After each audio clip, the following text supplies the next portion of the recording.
అందరికీ నమస్కారం. లైఫ్ మంత్రాపై నాగేంద్ర ఛానల్‌కి స్వాగతం. జీవితం అంటే మనిషికి మధ్య ఎన్నో స్నేహాలు, అనుబంధాలు, సంబంధాలతో కూడినటువంటి ప్రయాణంగా ఉంటుంది. మరి ఇలాంటి మన జీవన ప్రయాణంలో ఎన్నో అవమానాలు, నిందలు, అనుకోని సంఘటనలు ఎదుర్కోవాల్సి ఉంటుంది. కానీ ఇవన్నీ మనుషులకు మాత్రమే వస్తాయి. మానవ జీవితంలో ఇవన్నీ కూడా సహజం. కానీ కొందరు వాళ్ళ గురించి ఎవరో ఏదో అన్నారని, అనుకుంటున్నారని ఎప్పుడూ బాధపడుతూ ఉంటారు. కనీసం వీళ్ళు బాధపడుతున్నారన్న సంగతి కూడా వాళ్ళకి తెలియని కూడా తెలియదు. తెలిసినా కూడా ఎవరూ పట్టించుకోరు కూడా.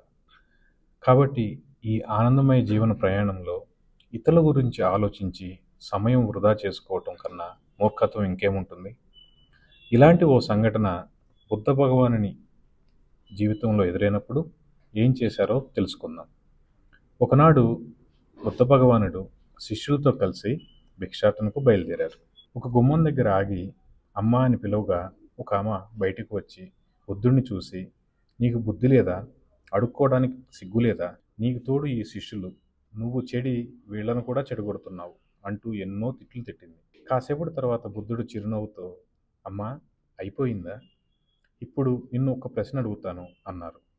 అప్పటి వరకు తిట్టిన ఆయాసంతో ఆమె ఏంటి అని అంది.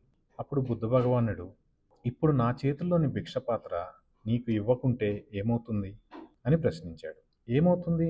నేను తీసుకోకపోతే నీ పాత్ర నీ దగ్గరే పడి ఉంటుంది, నాకేంటి అని అన్నది. అప్పుడు బుద్ధుడు నవ్వుతూ, ఇప్పటి వరకు నీవు తిట్టిన తిట్లని నేను స్వీకరించలేదు, అంటే ఆ తిట్లు నీ దగ్గరే ఉంటూ నీకే చెందుతాయి అని నవ్వుతూ వెళ్ళిపోయాడు. చూసారా, మనం మన గురించి ఎవరో ఏదో అన్నారని స్వీకరించకూడదు. అవి స్వీకరిస్తే ఆలోచించి మనసుకు బాధ కూడా కలుగుతుంది.